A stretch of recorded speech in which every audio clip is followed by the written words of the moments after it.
Chers frères et sœurs, Assalamu alaikum wa rahmatullah wa barakatuh. La thématique du jour est consolider les acquis du Ramadan. L'objectif du Ramadan est d'offrir l'occasion aux croyants d'acquérir la piété.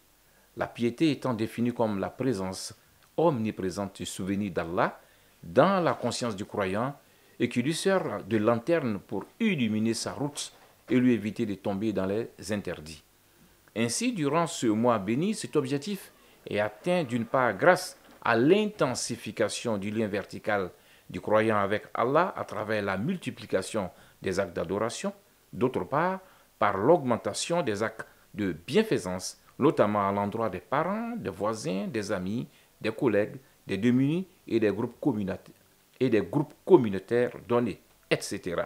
En clair, le Ramadan contribue à réformer le croyant à tous les niveaux en vue de renforcer sa piété pour un meilleur lien avec Allah et une interaction plus harmonieuse et bénéfique avec ses créatures. Cet espace de temps d'adoration qui impacte fortement chaque croyant est saisonnier. C'est pourquoi, pleinement chargé durant ce mois béni, le croyant se voit armé à bien agir tout le reste de l'année. Toutefois, après cette période faste d'adoration et de bienfaisance, il doit éviter de retomber dans la routine d'avant Ramadan et de courir le risque de se décharger totalement.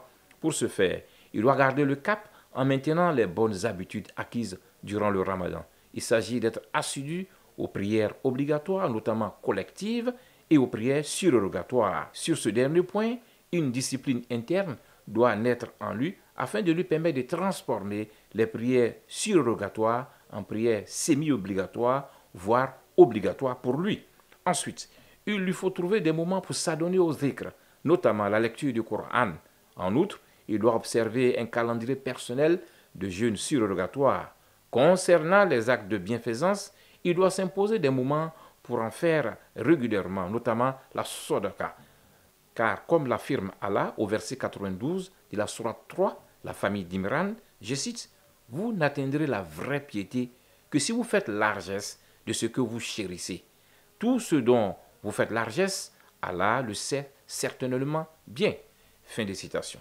Ainsi, au bout de plusieurs années, cet exercice spirituel et social conduit certainement le croyant à se rapprocher de son Créateur Allah et à faire de la piété son viatique de vie.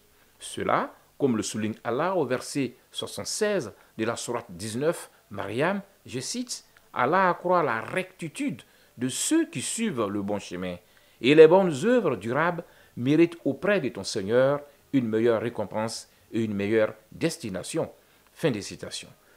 Cet état d'esprit et cet exercice offrent ainsi aux croyants, avec la grâce d'Allah, les moyens de se dépouiller de son inclination au péché et de lui permettre de demeurer perpétuellement, quelle que soit la situation, le moment ou le lieu, dans le souvenir d'Allah pour refléter sa lumière parmi ses créatures.